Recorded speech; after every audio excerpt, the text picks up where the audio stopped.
warahmatullahi wabarakatuh. Pegunungan merupakan kumpulan atau gugusan beberapa gunung besar dan juga kecil yang memanjang dan sambung menyambung menjadi satu antara satu dengan yang lainnya. Memiliki ciri-ciri terdiri atas beberapa gunung, topografi bergelombang, dan aktivitas masyarakat di wilayah ini umumnya ialah perkebunan. Adapun perbukitan yaitu didefinisikan sebagai beberapa bukit yang berjajar atau suatu rangkaian bukit yang panjang pada suatu daerah yang luas. Memiliki ciri-ciri tidak setinggi gunung dan puncak bukit tidaklah lancip seperti pada gunung.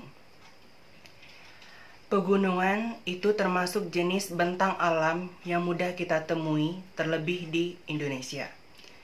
Selain menyajikan pemandangan yang indah, pegunungan juga memberikan potensi kekayaan yang berlimpah dengan jumlah pegunungan yaitu 103 gunung di Indonesia dari Sabang sampai Merauke. Salah satunya ialah Gunung Bromo yang berada di Jawa Timur. Tak hanya memiliki banyak pegunungan, Indonesia juga memiliki banyak perbukitan yang tersebar di berbagai daerah. Salah satunya ialah perbukitan Pangu di daerah Yogyakarta.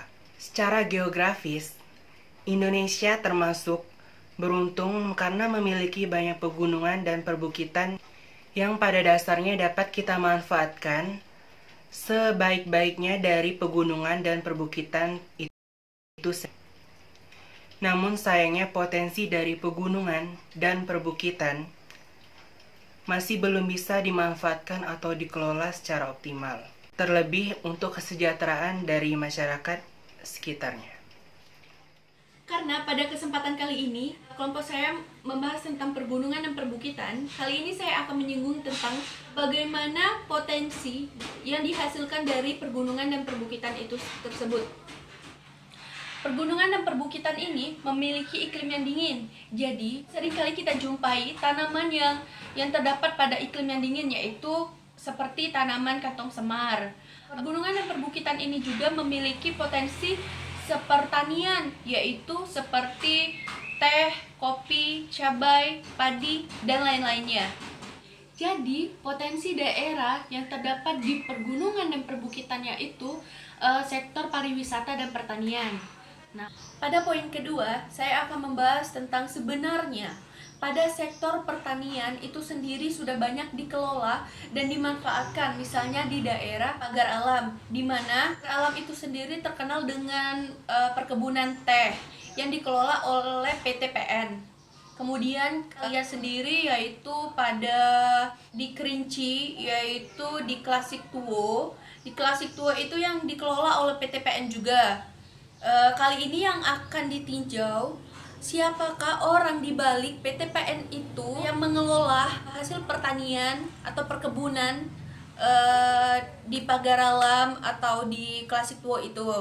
Kemudian kalau pertanian dan perkebunan itu dikelola oleh rakyat, jika masyarakat sendiri yang mengelola perkebunan tersebut, tentunya dapat memberikan yang terbaik untuk masyarakat itu sendiri karena dapat membantu meningkatkan perekonomian serta membantu mengurangi data pengangguran di daerah mereka.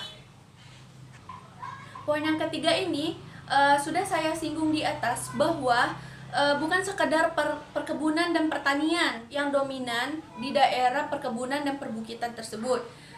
Tentunya kita dapat melihat di sektor pariwisata, di mana sektor pariwisata tersebut melihat objek utamanya yaitu pada gunung tersebut yang menjadi pariwisatanya.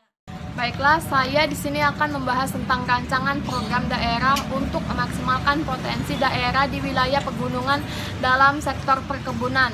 Nah, dapat kita lihat dengan cara memastikan dulu apakah lahan tersebut bukan dikuasai oleh perusahaan atau korporasi.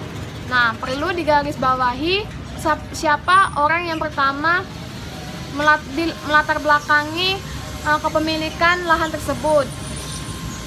Nah, jadi misalkan jika memang lahan itu dimiliki oleh pengusaha, maka dilihat lagi apakah pengusahanya itu koperasi atau misalkan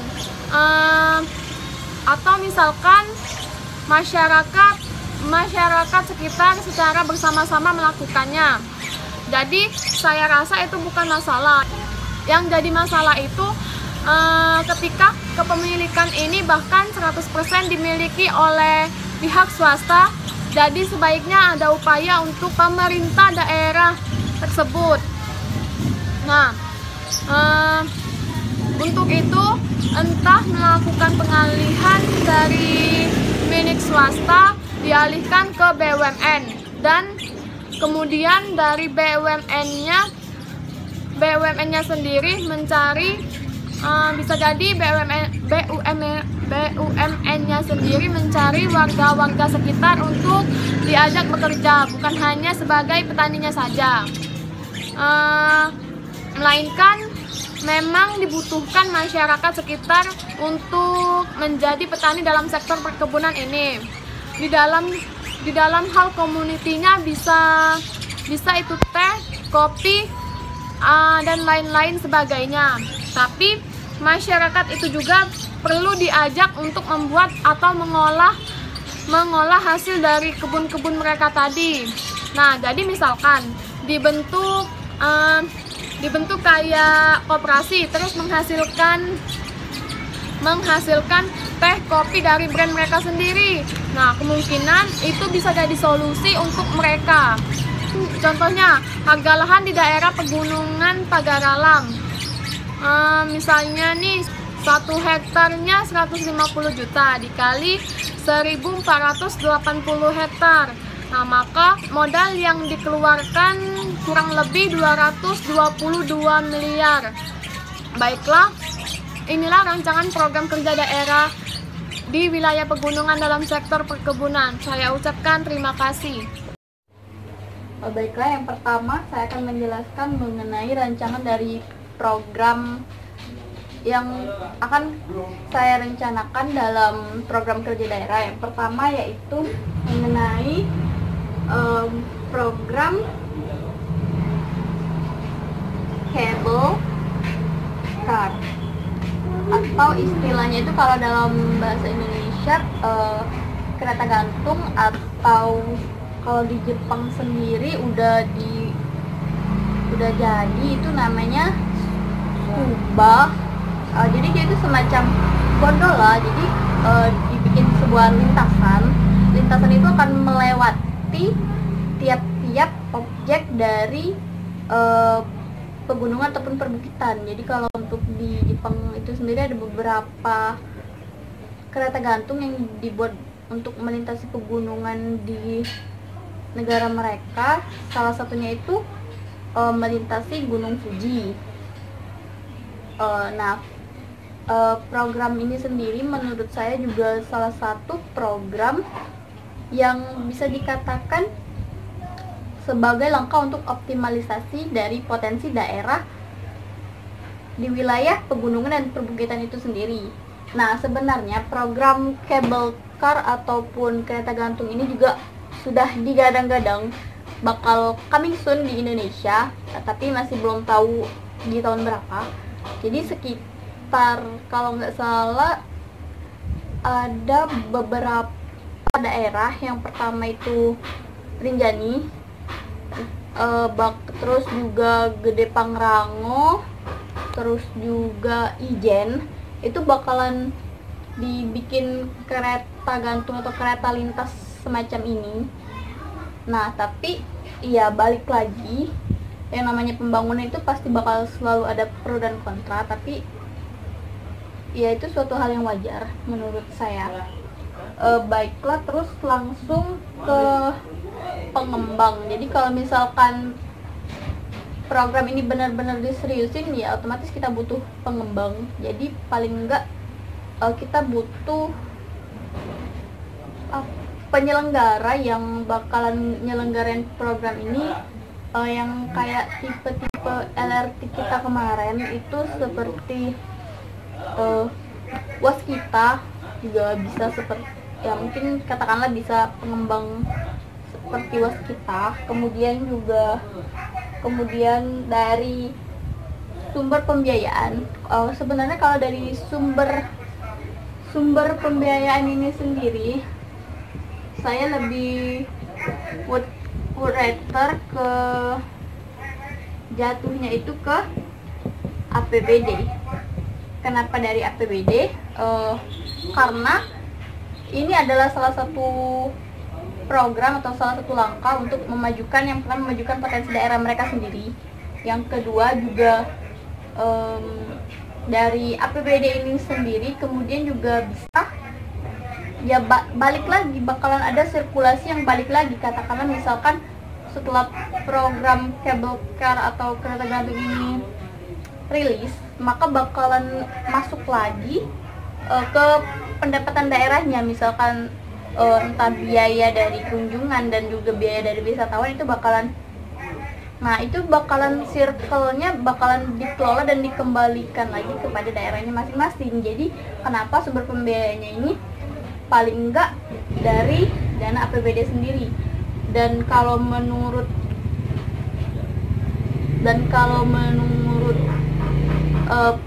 pembangunan yang udah jadi, saya udah searching tadi dari beberapa sumber.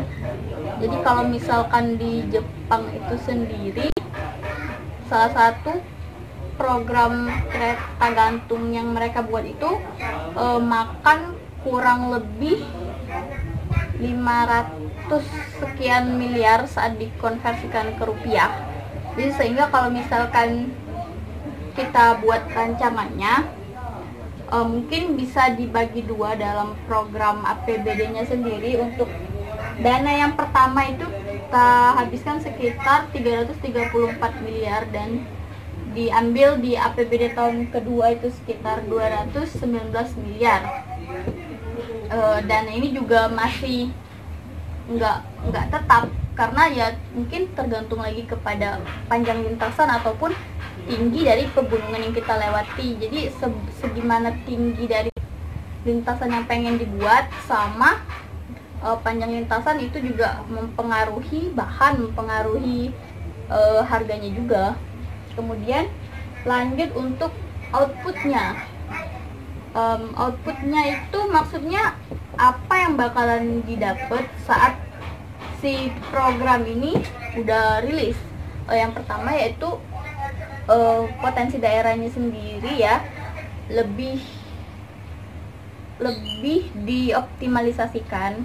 Terus yang kedua juga bakalan daerah itu sendiri bakalan lebih show up, dalam artian daerah itu sendiri akan lebih punya predikat sebagai destinasi wisata yang nggak menutup kemungkinan bakal mendatangkan devisa. Kemudian juga selain itu outputnya juga bakalan lebih lebih memberi pendapatan lebih menambah pendapatan daerah itu sendiri. Baiklah, setelah program ini lanjut ke program yang kedua. Baiklah, program yang kedua yaitu program konservasi atau pembuatan seluruh wilayah pegunungan atau pebukitan itu menjadi wilayah atau kawasan taman nasional.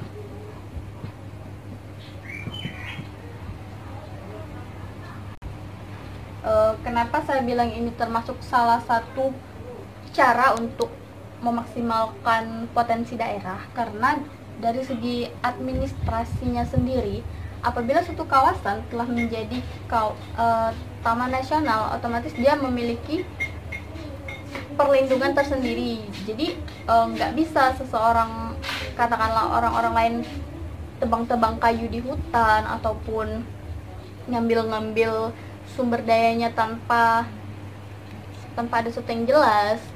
Kemudian juga kalau dari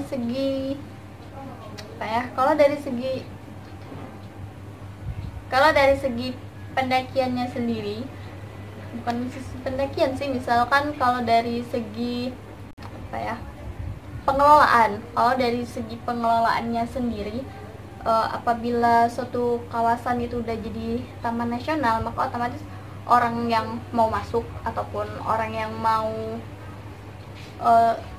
mendaki ataupun enggak atau sekadar masuk itu butuh izin. Nah, seorang yang butuh izin kemudian juga dia bakalan ya memenuhi dulu lah semua kriteria ataupun langkah-langkah administrasinya. Misalkan dia harus punya surat kesehatan, dia harus isi data diri, dia harus membayar sejumlah uang retribusi yang nantinya bakalan masuk ke pendapatan daerah dalam golongan penerimaan daerah bukan pajak. Kemudian, nah kalau udah seperti itu kan juga paling enggak masyarakat juga dapat pendapatan daerah yang lebih banyak seperti itu. Ibaratkan memang di Indonesia sendiri rata-rata sudah banyak yang daerah-daerah pegunungan, perbukitan ataupun kawasan-kawasan konservasi yang sudah memiliki predikat taman nasional. Contohnya itu Taman Nasional Bukit 12, terus juga Taman Nasional Kerinci Seblat, dan Taman Nasional BTS, Taman Nasional Bromo Tengger Semeru. Tapi ada beberapa juga kawasan pegunungan ataupun perbukitan yang masih belum ada atau masih belum bisa dibentuk sebagai taman nasional. Yang sudah aku jelasin sebelumnya juga, salah satu contohnya itu di Dempo sendiri. Dempo itu nggak bisa dibuat sebagai taman nasional karena masih ada kepemilikan dari pihak swasta. Dan bahkan ironis juga sih menurut saya saat ketika bahkan setengah dari Gunung Dempo itu sendiri sudah punya hak tata kelola dari pihak swasta. Jadi Dempo itu tingginya 3159 mdpl dan setengahnya itu adalah murni hak tata kelola dari PTPN. Jadi sekitar 1.500 lebih dari kaki Gunung Dempo sampai ketinggian 1.500 lebih itu udah hak kelola milik PTPN 6. Baiklah. Nah, kemudian kalau dari program konservasi atau taman nasional ini sendiri mungkin bisa dikelola atau dikembangkan bersama-sama oleh perangkat daerahnya sendiri. Dalam hal ini mungkin bisa juga menjadi program kerja atau di bawah pengawasan dari Dinas Kehutanan sendiri ataupun Dinas Kehutanan kolaborasi dengan Dinas Lingkungan Hidup. Kemudian juga yang tentunya bakal atau harusnya memberdayakan masyarakat sekitar itu sendiri. Terus kemudian untuk sumber pembiayaan, saya kira untuk perubahan status menjadi kawasan taman nasional ini bukan perlu biayanya yang besar, tapi lebih ke keseriusan pemerintahnya yang lebih besar. Kemudian outputnya ya seperti yang saya katakan tadi, outputnya paling enggak memberdayakan masyarakat sekitar kawasan pegunungan dan perbukitan itu sendiri. Kemudian juga mendapat tambahan untuk penerimaan daerahnya sendiri, seperti itu. Kemudian untuk program yang ketiga,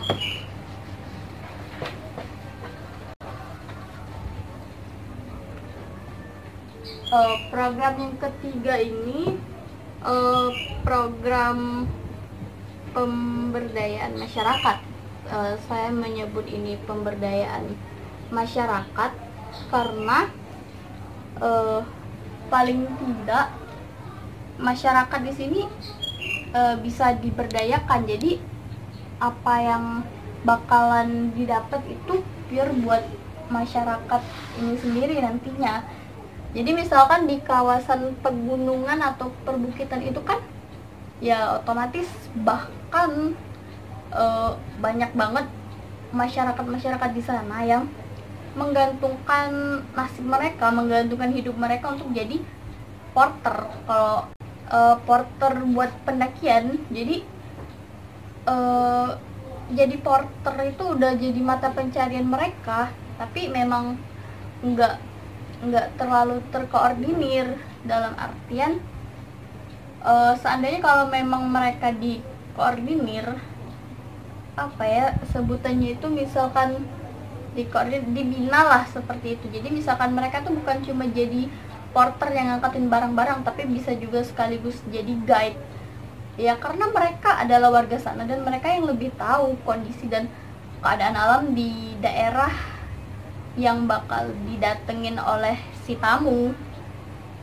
Jadi kan kalau misalkan di pendakian itu kan kebanyakan orang-orang itu ikut open trip. Nah, open trip itu bakalan ada guide. Nah, sebenarnya guide itu tuh guide yang dari luar. Nah, padahal masyarakat di sekitar sana tuh ada, kenapa nggak pemerintah itu bikin kayak semacam kelas pemberdayaan buat ngajarin masyarakat sekitar yang mau ataupun yang katakanlah yang masih muda lah untuk ngebuat ya kayak open trip, tapi lebih lebih dikasih pemantapan pembekalan dari pemerintahnya.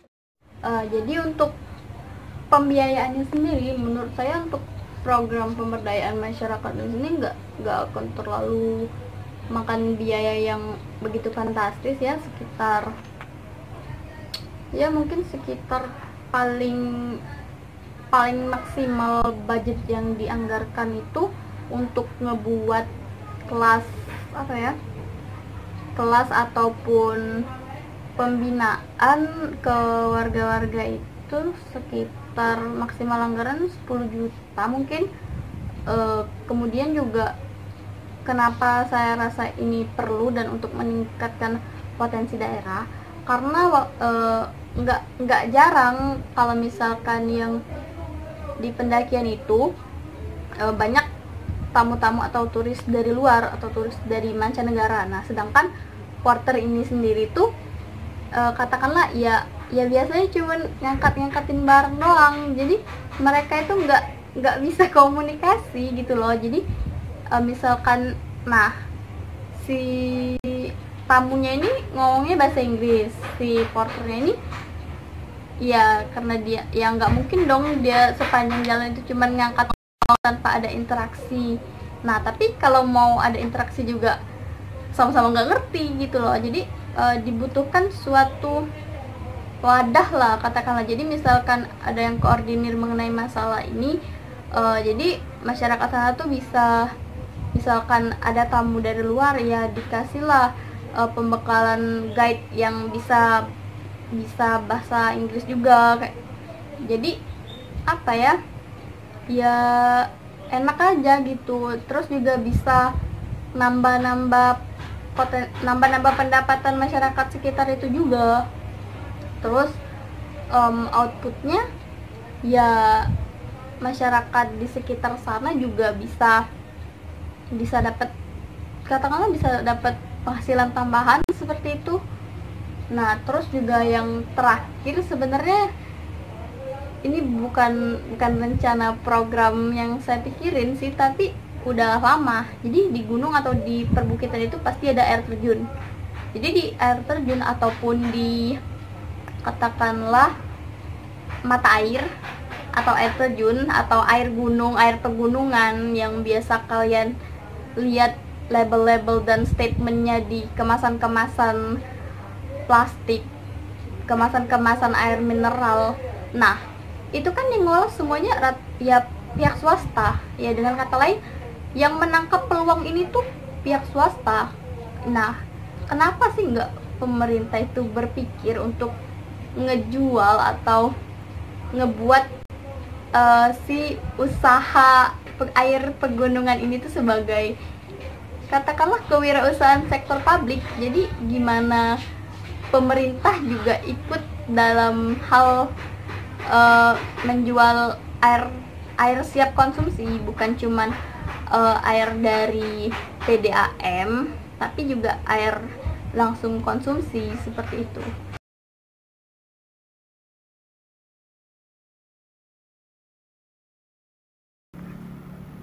di tiap daerah selalu mempunyai potensi. Begitu pula dengan daerah pegunungan dan perbukitan. Ada 2 rancangan program yang dapat mengoptimalkan daerah ini.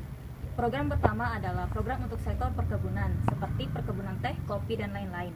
Lalu program yang kedua untuk sektor wisata gunung, seperti program cable car atau kereta gantung, program konservasi, dan program pemberdayaan masyarakat.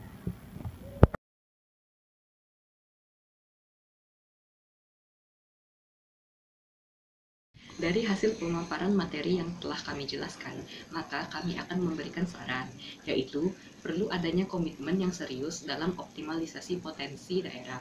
Karena ada banyak sekali sebenarnya potensi daerah yang ada di sekitar pegunungan ataupun perbukitan. Kunci utamanya yaitu pengembangan sumber daya manusia, yang membutuhkan peran dari pemerintah untuk memberdayakan masyarakat sekitar guna meningkatkan kesejahteraan dan perekonomian masyarakat sekitar. Selain itu, sejalan dengan arah pembangunan sumber daya manusia yang telah dicanangkan oleh Presiden saat ini, maka dapat dimulai dengan melihat dan melakukan rancangan program yang telah kami pikirkan tadi dan melakukan